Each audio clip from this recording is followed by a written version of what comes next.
just touch and share my opinion on this Nolan Wells situation. When I first heard this story about Nolan Wells and what happened to him, I immediately thought to myself that those young men possibly killed him. And in order to think that, you have to know what it feels like to be the only black person in a party of white people. Am I saying that all white people are racist? I'm not saying that. I don't believe that. And from my experience, that's not true. However, young black men need to be mindful of being the only black person in a group of white boys. Be mindful. Matter of fact, be mindful of being in any group of people, but especially in the South. Like, use your discernment. Use your discernment on who you associate with, who you hang out with. It made no sense to me how your friends can take you out and have fun on the island and then don't come back with you. That's not what we do. When you go somewhere with your friends, if 4 of you all leave, 4 should come back. So when I heard that Nolan didn't come back, but they came back, came home, went to sleep, that told me all I needed to know. How do you go out to have a weekend of fun? You leave your friend or so-called friend at the island by himself. His phone is not with him. And you have his car keys. Come on now. It just shows you. If 3 black men had left a white person that they went out with on an island and didn't come back home with that person, they will already be locked up. So when white people say, why do black people constantly bring up race? This is why. None of those white kids are arrested. Nobody, to my knowledge, is being questioned of what happened to Nolan. And then all of a sudden, a day before the second autopsy gets released, his so-called friend comes out and tells the story. Why do you need to lure up first and then wait 2 weeks or more to come tell your story? And out of all the platforms to tell your story, you choose Officer Tatum, an individual who gaslights any kind of information that's in the black community. Everything he says is agreeable to pretty much what MAGA believes. And this is the platform you choose to go on. Something's wrong with this picture. No other friends have came out and said anything. But if this is your so-called friend, you should be in grief. Major grief. I didn't see 1 ounce of emotion of your friend being dead. Not 1 ounce of emotion. I'm sorry. If my friend died on an island or something bad happened to him on an island or he got lost, I would not be coming home to go to bed. I'm going to be out there all night long to make sure he's coming home with us, because that's how we left initially. So, my message to young black men: be mindful of being the only black person in any group, but especially white men. Be mindful. And you may have people you're dealing with that are great people, but I'd rather assume different than be caught off guard like Nolan. Rest in peace to Nolan and his family. I believe that jealousy played a role in his death. I don't believe for 1 second that a young black man who is going to college on the Monday to start a new journey, a football program, is going to do something stupid enough to not come back to see his parents. And on top of that, the elegance of his parents shows you the stock he came from. So Nolan was not a fly-by-night young black kid just out there partying and acting dumb and getting wasted. He seemed to have some type of enthusiasm and some coof to him because of what his parents demonstrated. And this is another perfect example of why young black men and women need to have things going for themselves, because the media, their first perception of you is going to be your history, the things you've been through, and your parents. So when they see your parents, say, okay, his parents are, they seem very, very educated and intelligent, that shapes the perception the world has about you. So we shouldn't be surprised at a state like Mississippi covering this case up, the governor coming out trying to blame Ben Crump and Al Sharpton for race baiting and gaslighting.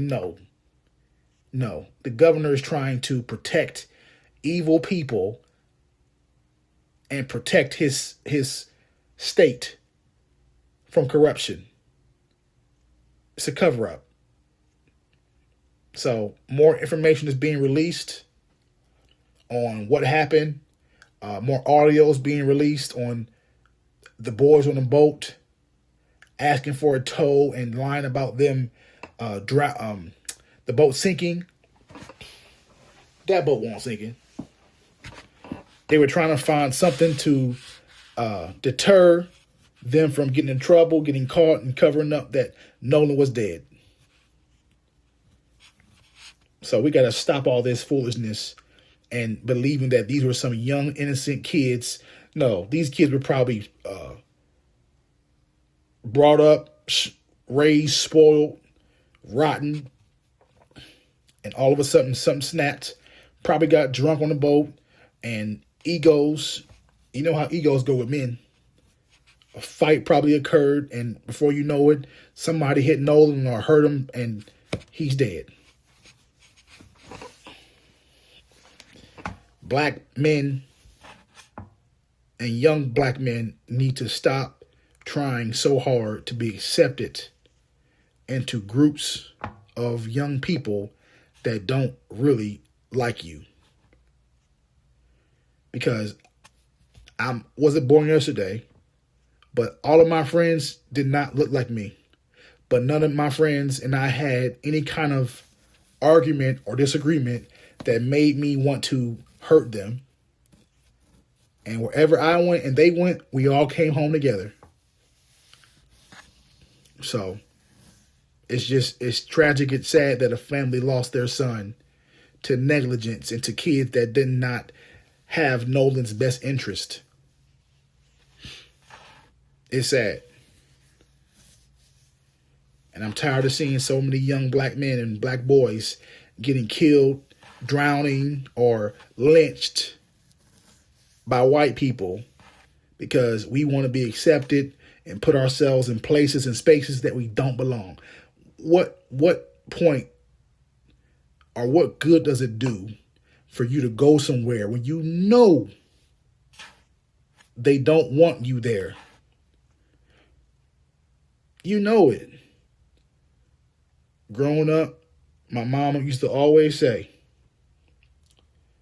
familiarity breeds contempt, and to never overstay your welcome. Know when to leave. And the only way you know when to leave is to get very comfortable with yourself. Learn to be alone. Learn to have fun alone. Learn to go to the movies by yourself, because people will change up on you with the quickness. And this is not really related to Nolan, but we all have heard that Ryan Clark got fired by ESPN. And I heard Ryan Clark say he tried to change who he was to be accepted. Black people have got to stop trying to be accepted. If you know in your gut that they don't want you or they don't like you, then speak your mind. I'm not saying go cause chaos, but speak your mind. Because when it's time for them to fire you or to unalive you or to show you what they really feel about you, they will. Donald Trump just said in some type of dinner event they had that when they told the people to get down because of the gunshots, that when Nicki Minaj heard that, she started twerking. Number one, that's inappropriate for the President of the United States to make that kind of remark. Number two, Nicki Minaj, whether you like what she said or not, is still a lady, a woman. Number three, she's black. And you got a room full of white people laughing at Trump's joke. You are the butt of the joke. Learn when you are the entertainment and the token black person that they have there to entertain them. Y'all got to wake up and stop being goofy, because this is happening too much. I want to say 3 or 4 young black men lost their life the same way Nolan did, or close to it, as far as being drowned or playing Russian roulette with their white friends. What is wrong with y'all? Black parents, start teaching your children about history. Start training your children of what history has shown us. Whether they're raised in the South or the North, evil is still evil. It's still evil.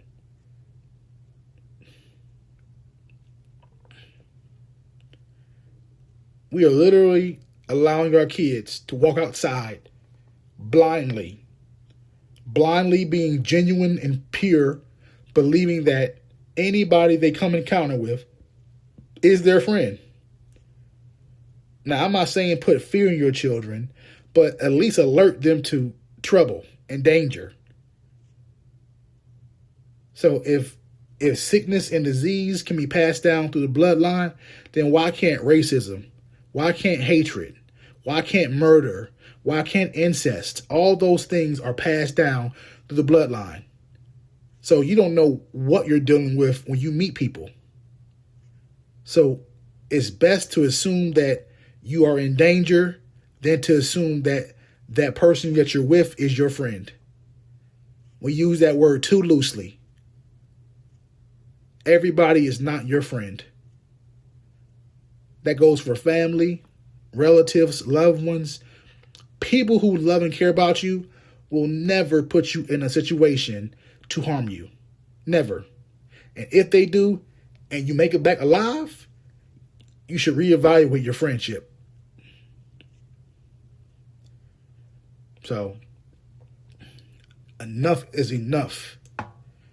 And anybody who hears this message and sees this video, I'm going to go ahead and say it again. I'm not saying all white people are racist. I'm not saying that. There are bad people in every race. Every race, there are bad people and people who do bad things. So be mindful of everything. And be also mindful that racism is real in this world. And so is hatred. I dealt with it. I went to school that was predominantly probably 95% white in Cottingham, Tennessee. I want to say the graduating class maybe had 7 or 8 blacks. So I knew the entire year at school, I had to be mindful of my surroundings, because it felt awkward every day. I didn't fit in. So when it's only 8 or 9 blacks in the whole school, imagine going to class and being the only black person in the class. It's uncomfortable. Now, I didn't have issues at that school, but still, it was still uncomfortable every day going to school and not seeing people who looked like me on a daily basis. I had every opportunity to date white girls. White girls, some of them liked me and gave me their number. But in the back of my head, I always thought about, I'm not going to deal with you like this because I don't want your daddy or your brother to have an issue with me being black. And then here I am somewhere out in the country, lynched up by a tree. So if I'm thinking this way in 2004, why aren't young black kids thinking this way in 2026? You know why? Because black parents get successful, taste some type of notoriety, get accepted by white people and people that are executives, and they feel like everything is all well and dandy. Well, it's not. You might just be the good Negro. So teach your children how to be alert and use discernment in every step and walk of life. It ain't easy, but nobody made the rules. All of us were born into this chaos and this mess. Like the Bible says, born into sin. We were all born into this hell of the world being beautiful and also being evil and crooked at the same time. So, and lastly, we're under an administration with Donald Trump being toxic, with Donald Trump promoting racism. Donald Trump has said things that are very racist towards people of color. Also him pardoning people on January 6th that went to the Capitol to cause chaos, to demonstrate murder by killing some of the Capitol police and cops. This man pardoned those people.